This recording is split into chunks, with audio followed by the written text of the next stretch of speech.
Hi, sexy people. Just a quick one, really, just to show you how to time stretch the easy way, really. For a long time, when I was putting vocals in, I was using the mole button to time stretch, and it was really hit and miss, to be honest. And if I wish I knew this technique earlier, because it would save me so much hassle. So what I've got here, I've got a DIY acapella I've made of Dax to Be a Man. So I've just logged the acapella straight into FL Studio. I've just made some keys for it.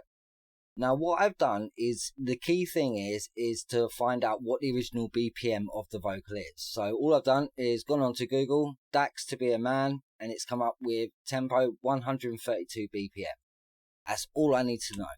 So as long as you start off at 132 BPM, so the original BPM of the vocal in your DAW or in FL Studio, this technique will work. So what we've got this vocal, so you can hear it. I'll play a little bit. Hopefully I won't get copyrighted on it. So we'll see. I can't hide myself. I don't expect you to understand.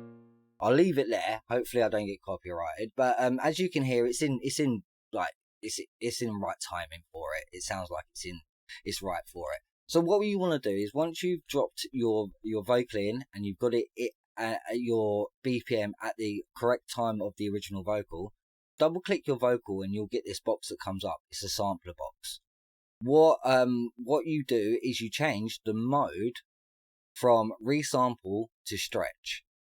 Now what you can do now is you can change your BPM to whatever you want. So let's move it up to 160, for example. Now if you listen to it, I can't hide myself. It sounds a little bit kind of chipmunky. So what you want to do, you want to change it. If it's a DIY acapella, you want to change it to auto, the mode. If it's a really clean acapella that hasn't really got any backing vocals to it, you can change it to E3 mono. That sounds the best. But if it's got backing vocals, or if it's a DIY acapella that has other things in the background, just change it to auto. It's normally the best sounding mode you can have. So if we change it to that, as you can see, it's starting to stretch. So now this is stretched the vocal. As you can see, the vocal hasn't moved at all. So it stretched the vocal to 160 BPM. So we'll play this. I can't hide myself. I don't expect you to understand. And as you can hear, that's in time there as well.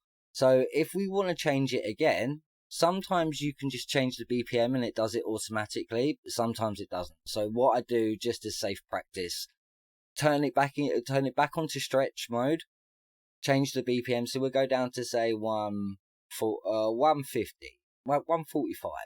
We'll give that a go. Change it back to auto. You'll see it stretching, and then bang. I can't hide myself. I don't expect you to understand. There you go. So that's time stretching, really, for dummies, and I wish I had known it so much earlier. But that's it, really. Just a quick one. Hopefully that's made sense to people, and hopefully people will be able to use that in future. So have a good one, peeps. All right, bye.